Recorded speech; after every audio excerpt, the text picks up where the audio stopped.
You know that look your cat gives you?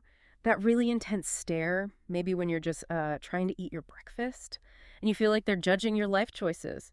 Well, what if it's more than just wanting food or, plain old curiosity? What if they're actually studying you?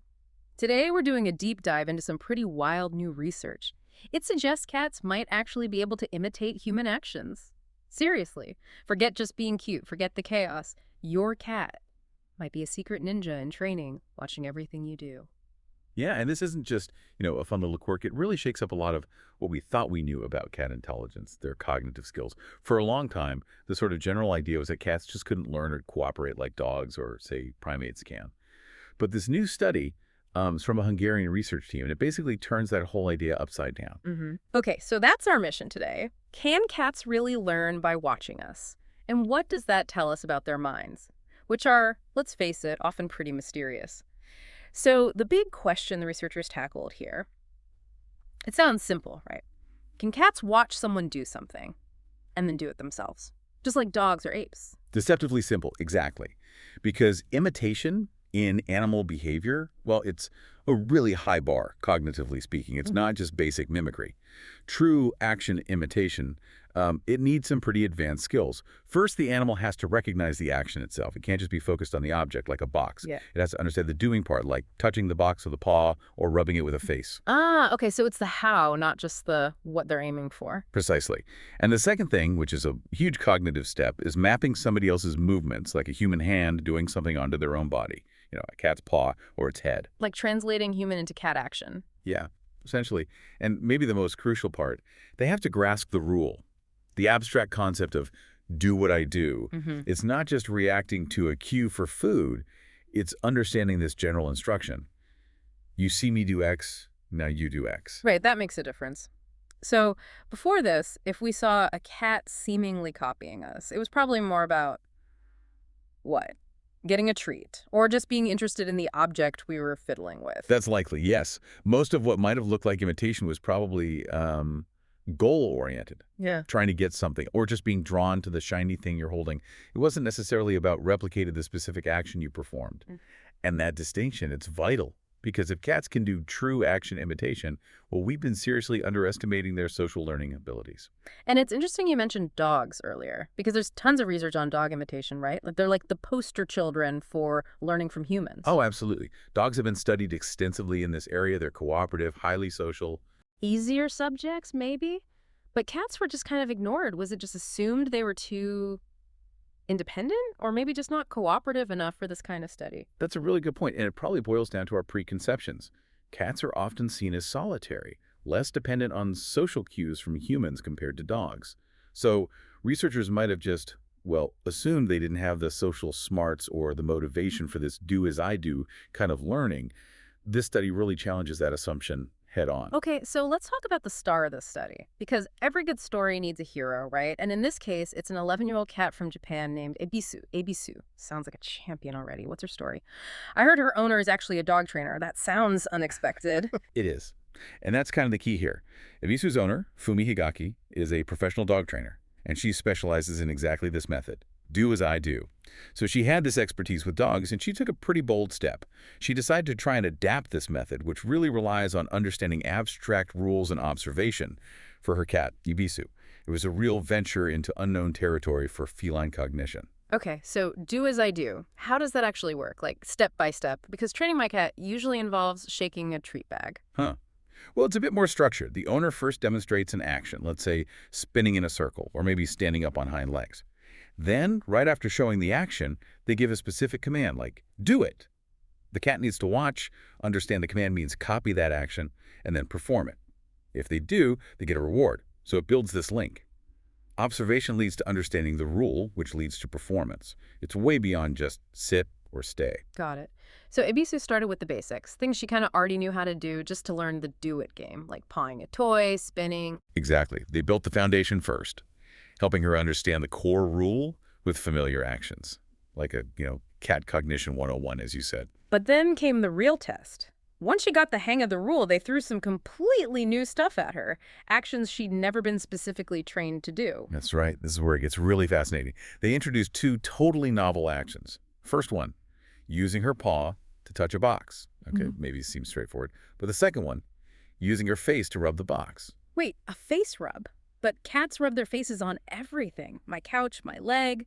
How is rubbing a box different? How does that prove imitation? And that's the brilliant part of the design. Yes, face rubbing is natural. Cats do it for scent marking, for comfort.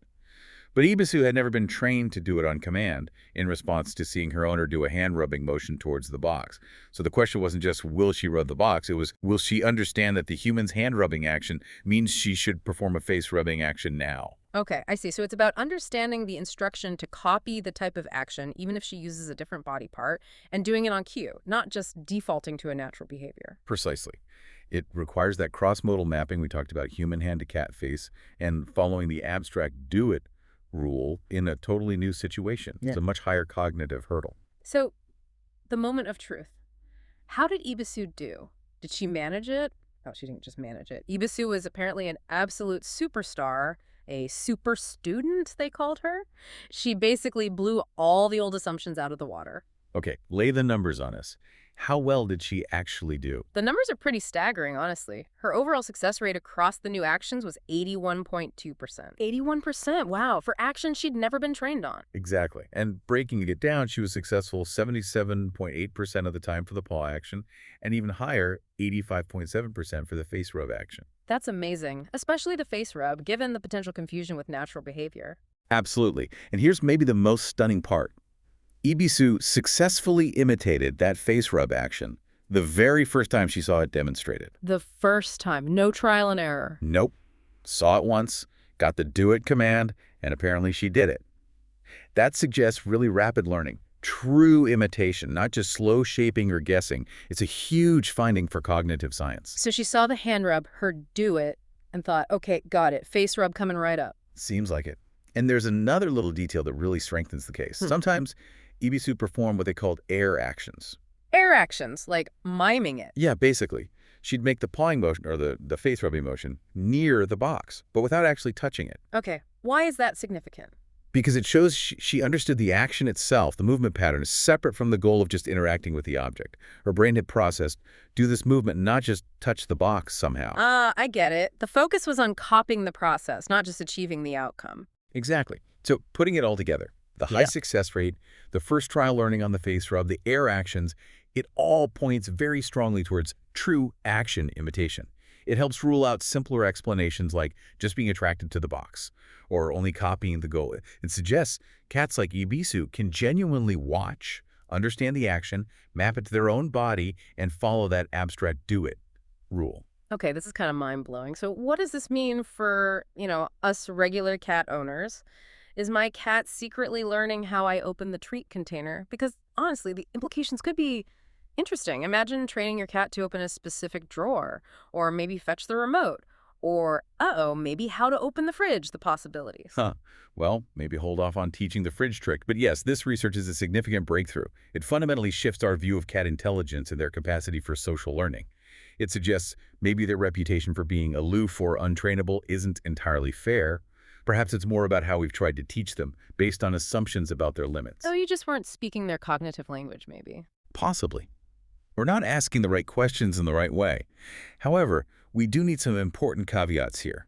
This was one cat, an exceptional cat, described as very cooperative, with an owner who is a professional trainer specializing in this exact, quite demanding method. It took a lot of time, patience, dedication. Right, so we can't just assume every cat is an Ebisu waiting to happen. Exactly. It shows the potential is there within the species, which is incredibly exciting and opens up huge avenues for future research.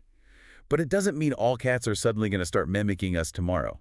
Not yet, anyway. Still, this whole deep dive really paints a different picture. Cats are clearly not just these elegant, sleepy rulers of the house we might think they are. There's some complex machinery whirring away behind those eyes. It definitely suggests that. And it brings up a broader point, really. We encounter new knowledge, especially something that challenges long-held assumptions, even about our pets. How do we integrate that? True understanding comes not just from knowing a fact, but from thinking about its implications, considering different angles, and maybe adjusting our own perspective, even on how smart our cat might be. Absolutely. So next time your cat is just staring intently while you're, doing yoga or maybe fumbling with a jar, Don't just assume they're judging your flexibility or lack thereof. They might actually be taking notes, silently critiquing your form, perhaps, or maybe, just maybe, planning their own version.